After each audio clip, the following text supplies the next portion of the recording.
Morning, everybody. Welcome back to Fight Island. MikesMMAPicks here with your Fight Morning Quick Card Breakdown. Brought to you by BetDSI as well as MMA Oddsbreaker. So today we've got Deiveson Figueiredo taking on Joseph Benavidez for the flyweight strap. There are 12 fights on the docket. Only 4 of them are anticipated to end inside the distance. So we should see a bunch of scorecards if the odds makers are correct. Let's kick things off. First fight of the night, where we start in the heavyweight division. We've got some sloppy heavyweights here. We've got Carlos Felipe, 8-0, 6 knockouts on his record, 7,800 in DK, plus 145. Underdog, only 25 years of age. Taking on Sergey Spivak, 25 years old also, 8,400 in DK, minus 175 at the betting window. Spivak fighting out of Moldova. I went in and dug into a few pre-fight interviews, watched some of Felipe's fights. You better get ready for a slobber knocker in this matchup.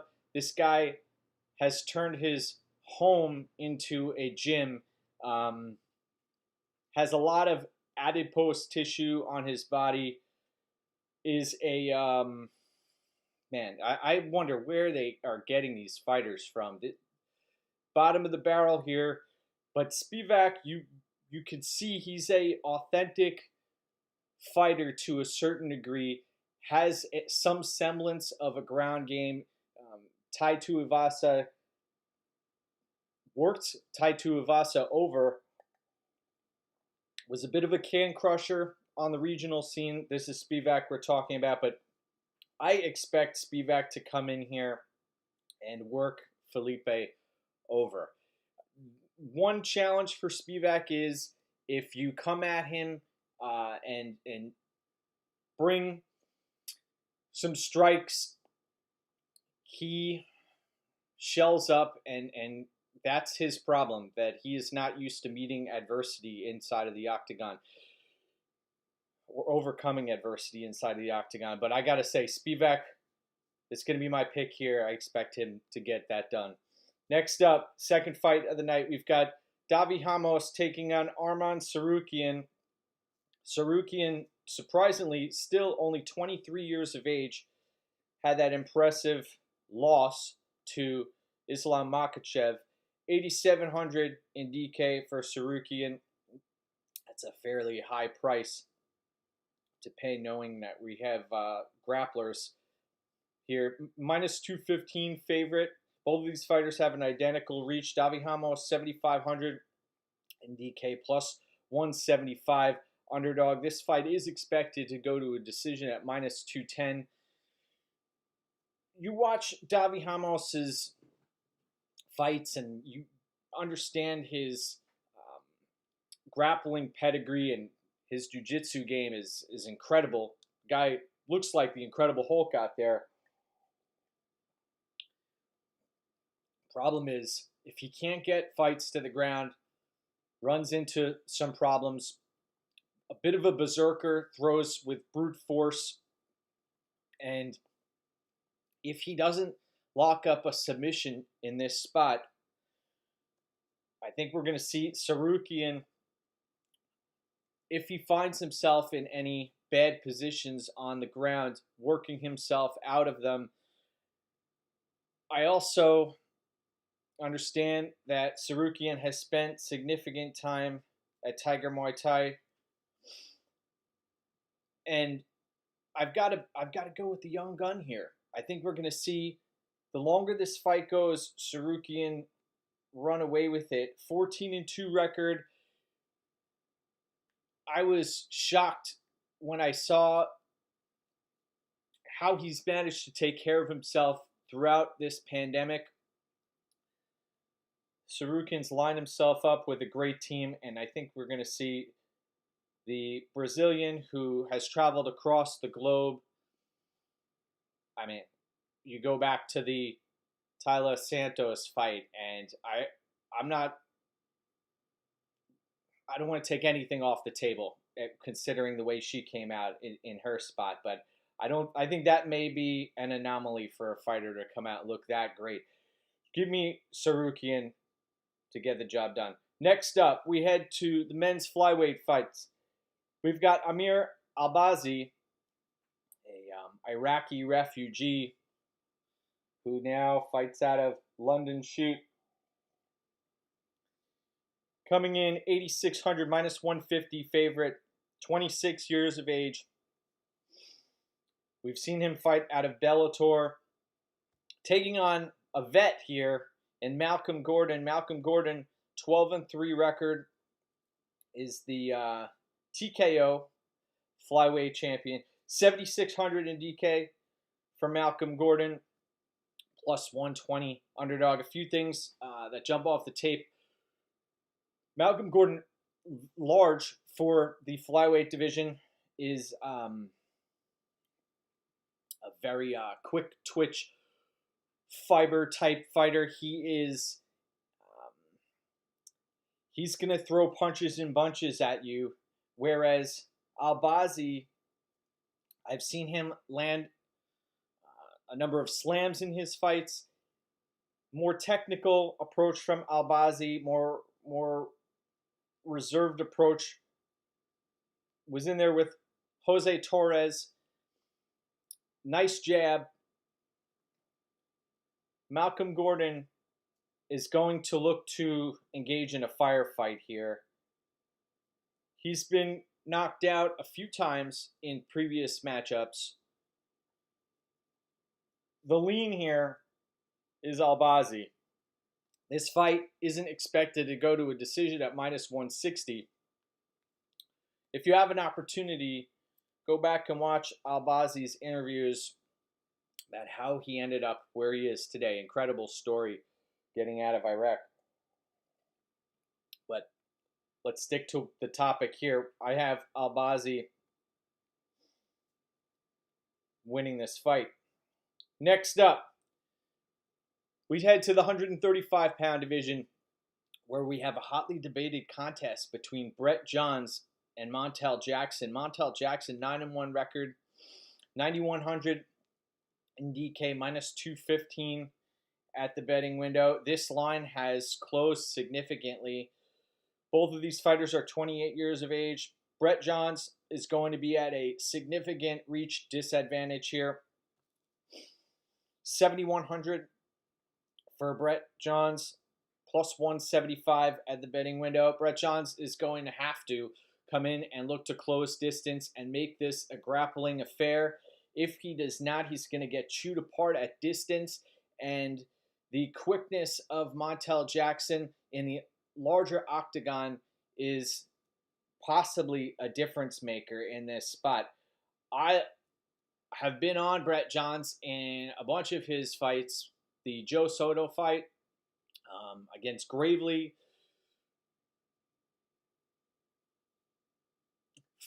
Took 2 losses against Aljamain Sterling and Pedro Munoz, which you can write those off because the competition level was a little bit different there. But Montel Jackson that I saw against Brian Kelleher, he comes in here, he can take Brett Johns out of there. If Johns fights a smart game plan, which I suspect he's going to attempt to do so, then we've got a serious fight on our hands. I'm going to be picking Montel Jackson. I think the athleticism, the natural gifts that he has, they're real and they're hard to quantify. In matchups like these, you have a fighter who has much less experience, but their natural talent is through the roof. And I think we're going to see Montel Jackson come out here and surprise folks. Next up, we have an old warhorse in Joe Duffy, 16-4 record, 9,300 in DK. I have no idea how this line is so wide right now, minus 325. Again, Joe Alvarez here. Joel Alvarez, 16-2, 27 years of age, 6,900 plus 250 at the betting window here. Alvarez coming in with a 4-inch reach advantage. Joe Duffy, you look at how he arrived in the UFC 2015. Prior to that, the win over Conor McGregor took place in 2010. Duffy has a solid boxing game, has a horse neck. When you watch him fight this, he's got a solid jiu-jitsu game. Met some adversity over the past few fights and has withered. You watch the Diakiese fight. Also, his performance against Vic. He was winning that fight until he kind of hit a wall about a round and a half in. I have concerns about that here in this spot. Joe Duffy, I think this line's just way too wide. Alvarez, though, doesn't have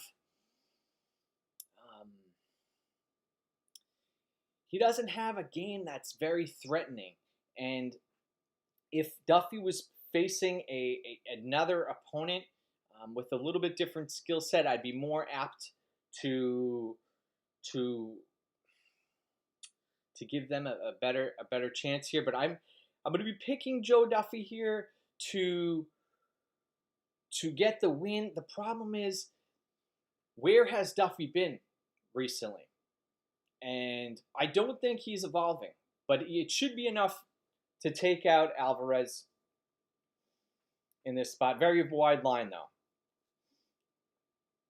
Next up, we have a catch weight at 150 pounds. We've got Dawson-Narimani taking on Grant Dawson. Dawson-Narimani coming in at $7,000 plus 190 at the betting window. Took a loss last time out to Mike Grundy. Got caught in that fight. What I love about Narimani is his pace. He's got a solid wrestling game, and he's a technical fighter. He's taking on a Grant Dawson here, 26 years old, coming in with a reach advantage, 15-1 record. Got popped by USADA a few fights ago. 9,200 in DK, minus 230 at the betting window for Grant Dawson. Grant Dawson, a solid fighter out of James Krause's gym. Couple of things here. Grant Dawson, relentless in pursuit of takedowns, and he will try to grind you out. And I suspect the longer this fight goes, Narimani is going to probably come out and look solid in the first round and a half, maybe even the first 5 minutes. Second round, I expect Dawson to take over for his strength and his wrestling game to show, and then his pace to just take over second and third round. And also, I could see Dawson putting up a solid DraftKings score. Problem is, he's priced very high at 9,200. So let's see if he meets 10x here. Give me Grant Dawson to get the victory. Next up, we have a light heavyweight matchup between two bangers here. We've got Kadis Ibragimov taking on Roman-Dolidze. Dolidze, 8,900 in DK, minus 165. This Dolidze character, 6'3" tall. He's got 6 finishes on his record, 3 knockouts, 3 submissions. He also has been popped by USADA. Check out his celebration after he gets these victories. He's always quite the showman.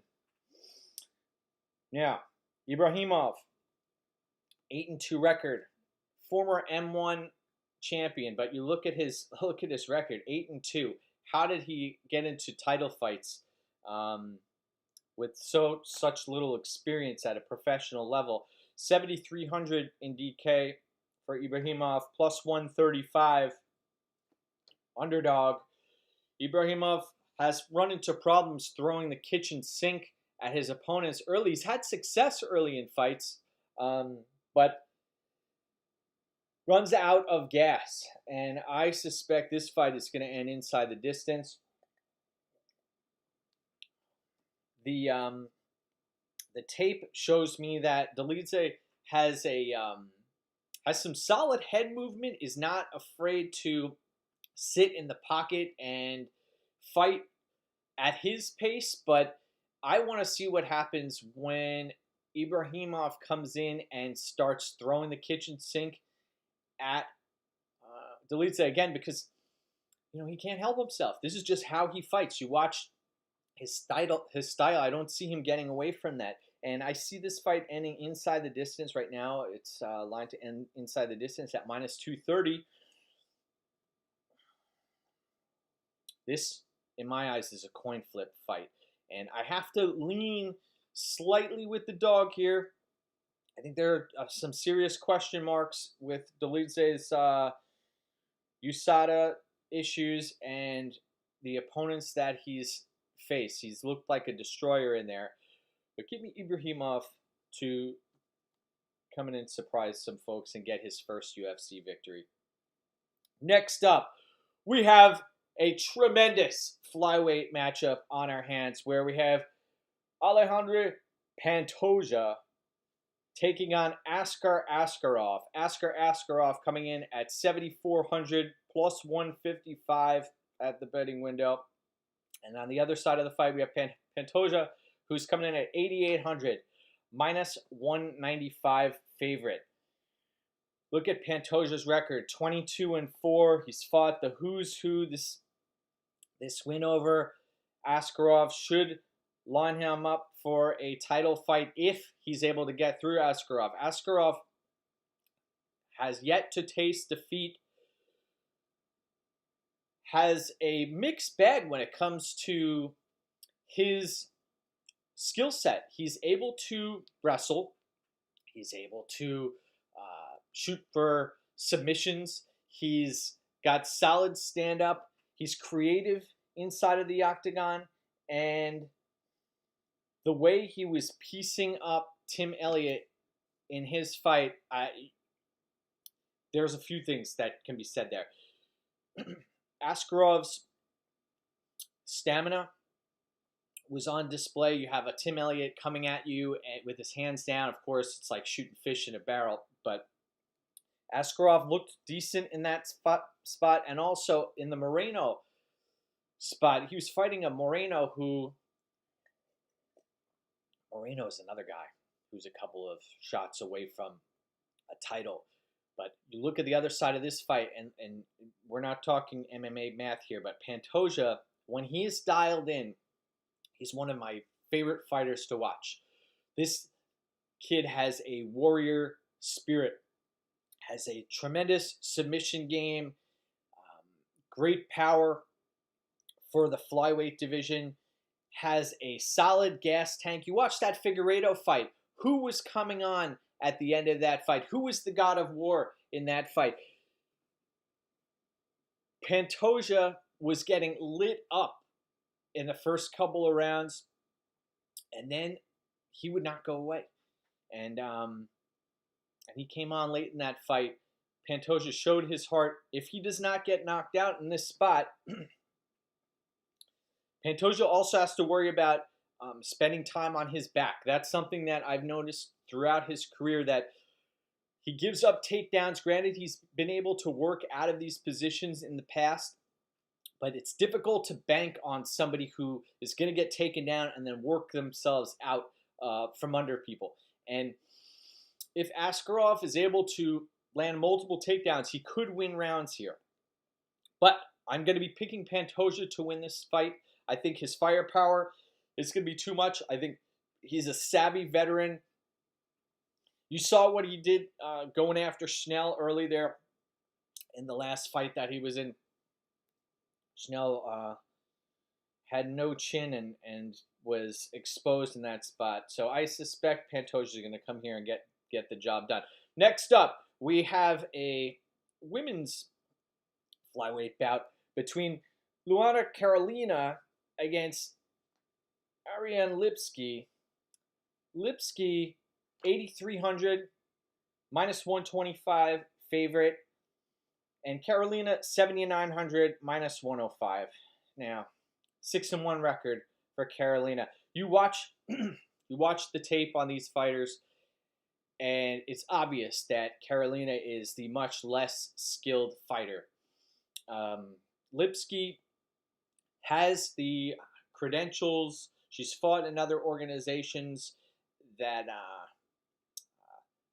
she's fought under the bright lights. Problem here is Lipski's one of those fighters who, technique for technique, she looks great, but when she's in there and she's battling someone who's trying to kick her ass, that's a different story than when you're competing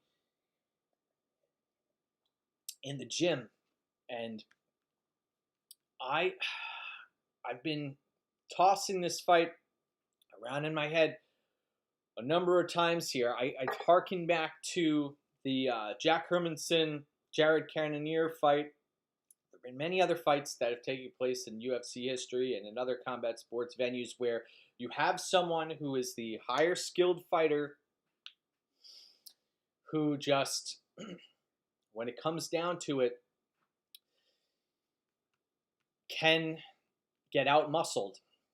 And you battle somebody who just wants it more. And they don't have the technical prowess that the fighter you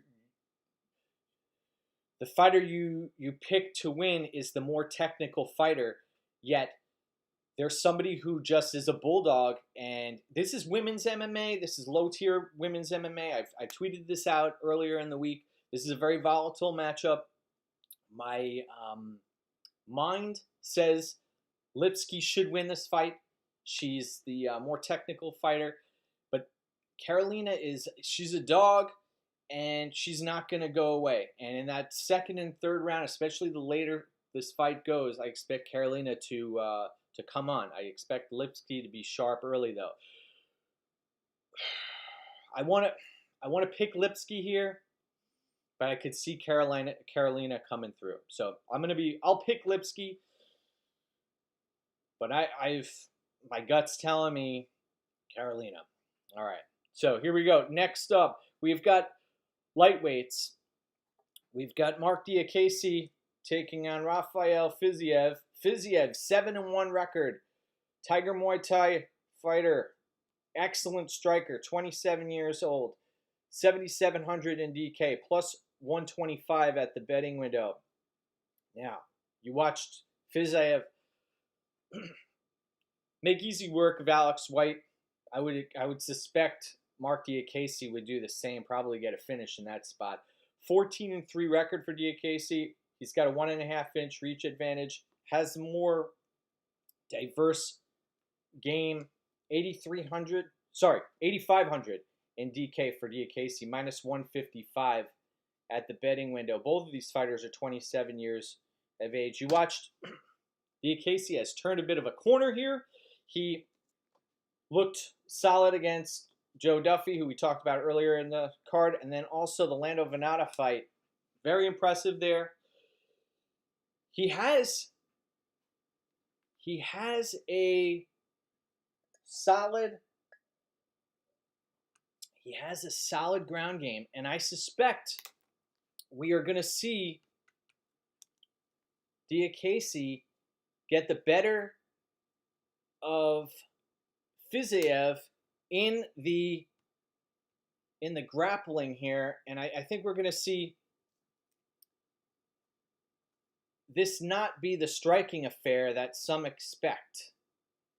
Fiziev is going to look to strike, and that's where he's got the advantage here. But I've got to think that Diakiese is going to be the more versatile fighter and get the job done. So give me Diakiese to win via decision. This fight is expected to go to a decision at minus 165. Now we've got the co-main event of the evening here. We've got Jack Hermansson taking on Kelvin Gastelum. Kelvin Gastelum coming in at 8,200, minus 120 at the betting window. Jack Hermansson, 8,000, minus 110.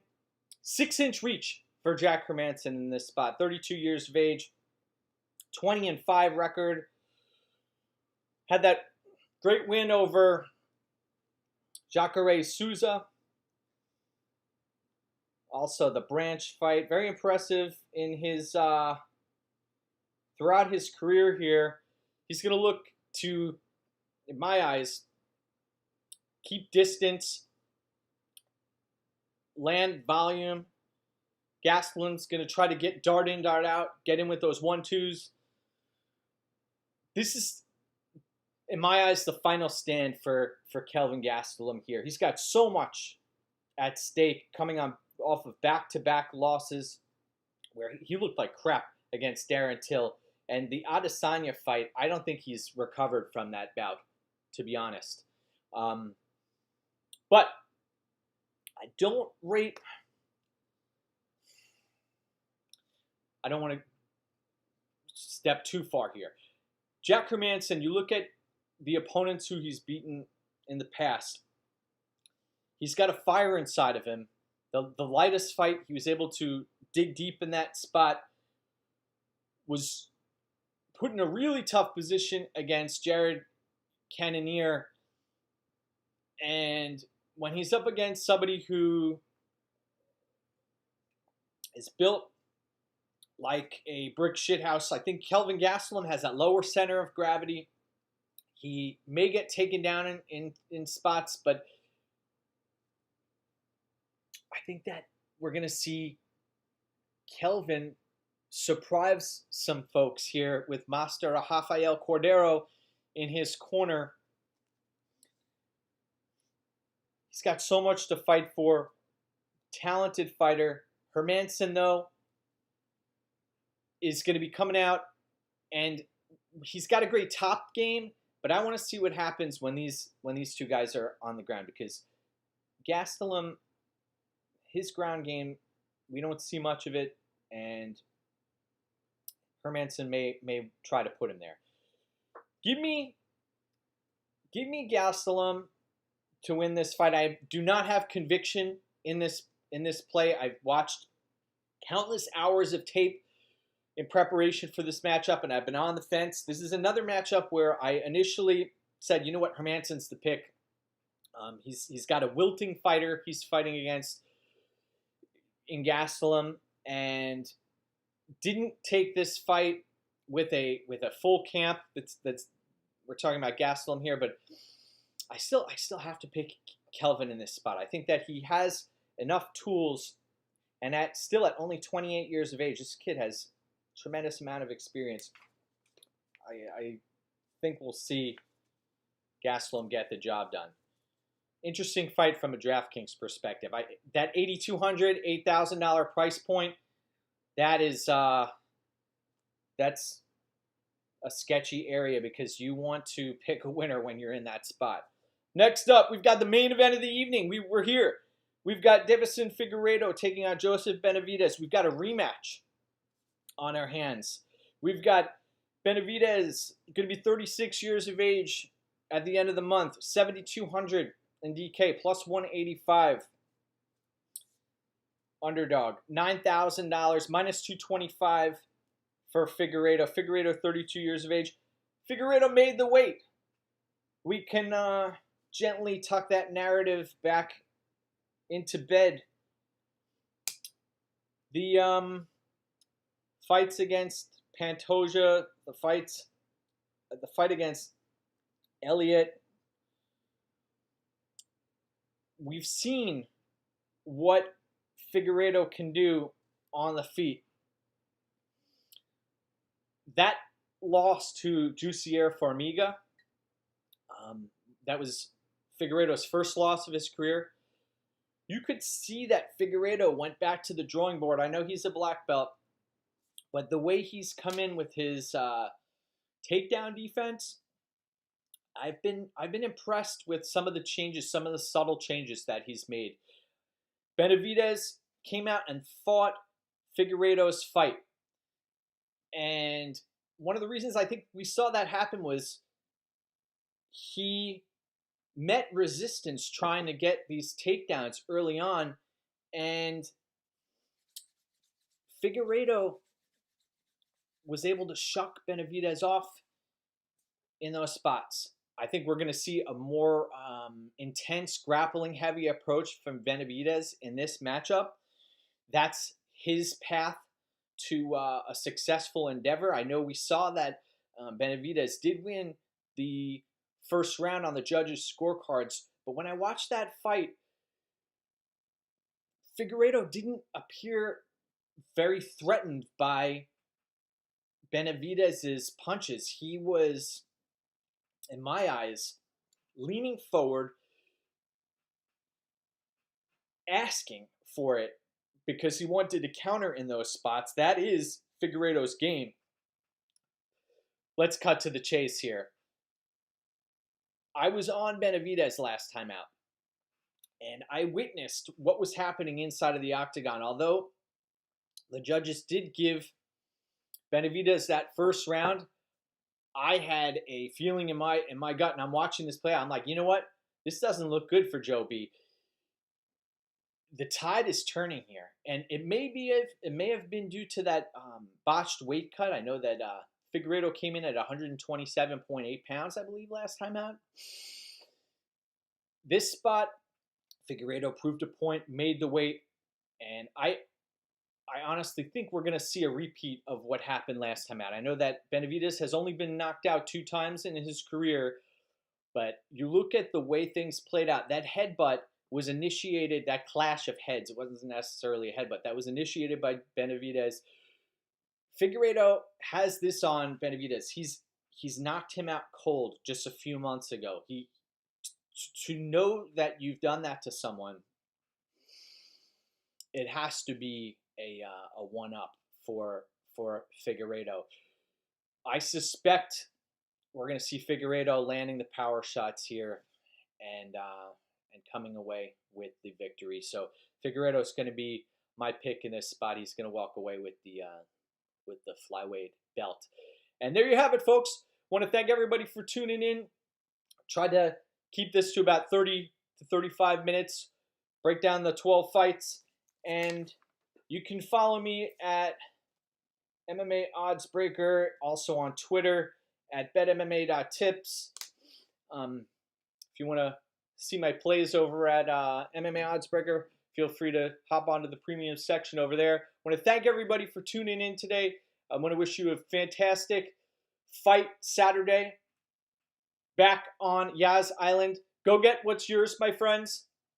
Cheers.